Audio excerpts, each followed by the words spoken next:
What about component matching? How critical is it?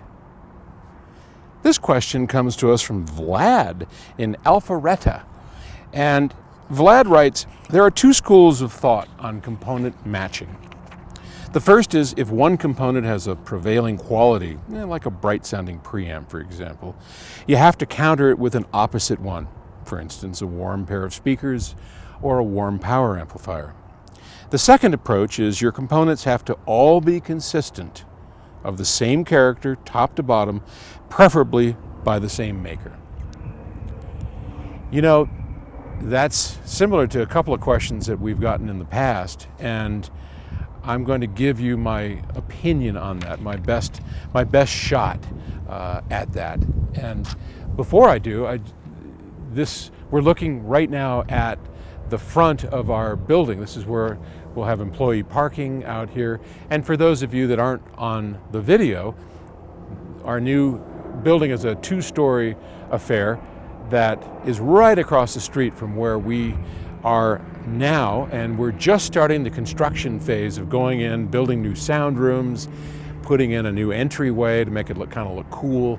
And when it's all done, we're going to invite everybody to one big party. Come on down, check it out. And if you can't make the party, we understand. There's plenty of people that certainly can't make that party. But over time, we do hope that you come and pay us a visit, see the new facility, hear the new music rooms. We'll have 3 of them, and I'm sure we'll find something that you like. So component matching. Component matching is really a matter of circumstance and preference, if you will. And here's why. If you want to buy a system that has already been built by, PS Audio. So just take our stuff. We make complete systems, and soon we'll have speakers. So if you want to buy a complete package, you can be assured, and you know it's a safe bet that is going to sound a certain way, and all you have to do is make sure it's set up right. So that is a very safe route, and one many people will take because it's easy. You don't have to worry too much about whether everything is compatible or not. But audiophiles, myself included, are a little obsessive at times. Sometimes a lot obsessive, right?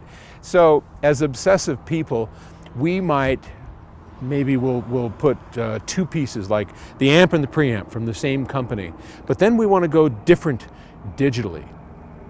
And so there, you're going to have to worry about component matching, because if you have done your homework right, and let's just say your amp and the preamp are you know that they're fairly neutral sounding, they're not overly bright, they're not overly dark, they present music in a musical sense, then really I would be against adding a warm this to counter a bright that.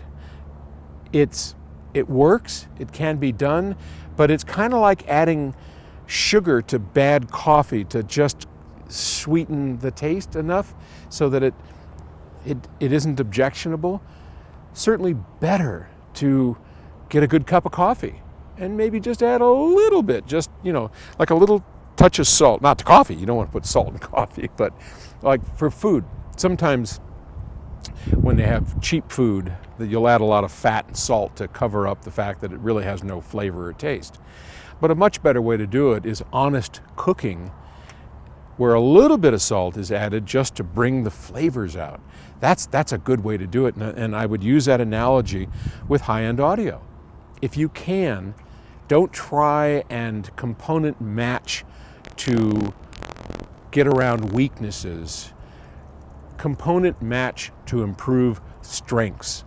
If I have a system who's capable of revealing a lot of detail that I'm not bringing out, I would rather go out and get an amp and a preamp from a company that knows what they're doing, that's going to take advantage of all that my speaker system is capable of. So work on adding to the strengths of the system rather than covering up the weaknesses that system might have. And And that's my best 2 cents on component matching. Yes, you can do it. People do it all the time, and sometimes we wind up being stuck with a system, and it just, it just kind of irritates us. So we get something that is a little bit tilted in one direction or another, and that works. But in my opinion, it's a Band-Aid, one that I would not promote or recommend doing. Hope that helps. Thanks, and we will talk to you tomorrow. Bye.